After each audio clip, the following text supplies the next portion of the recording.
En parte de esta práctica vimos los elementos de programación para la graficación de curvas en 2D en MATLAB y esto consiste, pues vemos que primeramente en la creación de vectores y estos asignárselos a variables, esos vectores que pueden ser independientes, es decir, nosotros ponerle los límites o el rango y el aumento de estos vectores, pues, es decir, su tamaño, o parametrizados o que dependan de otro vector independiente para crear uno dependiente, como lo hicimos en este caso, ¿no? Con x e y que dependían de t, t un vector que habíamos creado antes y x e y que se iban a crear en base a t, ¿no? Creando estas dos ecuaciones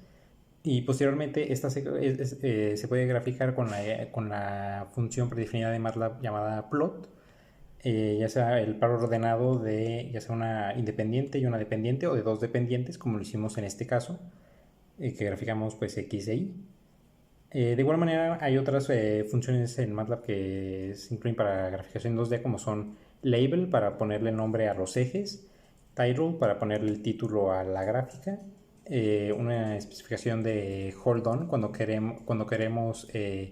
graficar digamos dos curvas en un solo gráfico, que sean dos curvas, un hold on para que se quede en el mismo gráfico y al final un hold off ya cuando lo dejemos de utilizar. También el grid on que sirve pues para ponerle una cuadrícula a la gráfica. De igual manera con la función plot, en el mismo argumento donde van las dos variables, se le puede poner la especificación de línea para decirle el tipo de línea o el color.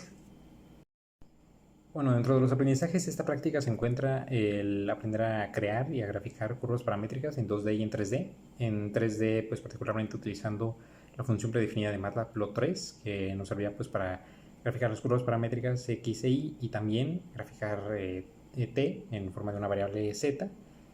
y pues poder observarlo en 3D y también la función come3 que nos sirve pues precisamente para llevar a cabo esta graficación en 3D pero en movimiento, que se pueda ver el movimiento en cómo se va formando. De igual manera en la parte teórica pues vimos cómo sería la creación pues de superficies que se encuentran en funciones de dos variables, que sería con la función por ejemplo mesh grid, que esta nos crea pues una matriz, nos crea una malla, y la función solve complementaria que precisamente crea las conexiones entre estas mallas para crear la superficie. También la función subplot que nos sirve pues si tenemos alguna gráfica en 3D, el poder descomponerla en sus ejes y poderlo ir organizando en cuadrantes para su visualización. La función quiver que nos podría servir para graficar un campo de fuerza, un campo vectorial, un campo eléctrico. La función espolar que nos sirve por ejemplo para graficar la parte de la variable dependiente, graficarla en coordenadas polares. La fplot que nos sirve pues cuando queremos graficar en 2D pero con alguna expresión simbólica como sims. Y también pues finalmente como parte complementaria del reto en MATLAB pues vimos cómo se puede calcular el capacitor equivalente de un circuito con una fuente de voltaje y varios capacitores, algunos en serie, otros en paralelo, calcular la carga de cada capacitor y calcular el voltaje de cada capacitor. Bueno, para poder analizar apropiadamente un circuito eléctrico que tiene varios capacitores y una fuente de voltaje, lo primero que se debe hacer es identificar cuáles de estos capacitores se encuentran en serie y cuáles se encuentran en paralelo. Una vez identificando esto, lo más sencillo es sacar el capacitor equivalente de los capacitores que se encuentran en paralelo, esto es sumando los valores de su capacitancia, simplemente. Una vez haciendo esto nos van a quedar en total, en este caso, tres capacitores en serie. De estos tres capacitores en serie podemos sacar el capacitor equivalente. Esto será con un modelo matemático que es básicamente la inversa de la suma de las inversas de los valores de la capacitancia de estos capacitores. Obteniendo ese capacitor equivalente de los capacitores en serie y con la fuente de voltaje se puede sacar la carga de los capacitores que están en serie, que va a ser la misma, porque están en serie estos capacitores, va a ser la misma carga. Y ya con esta carga y con el valor con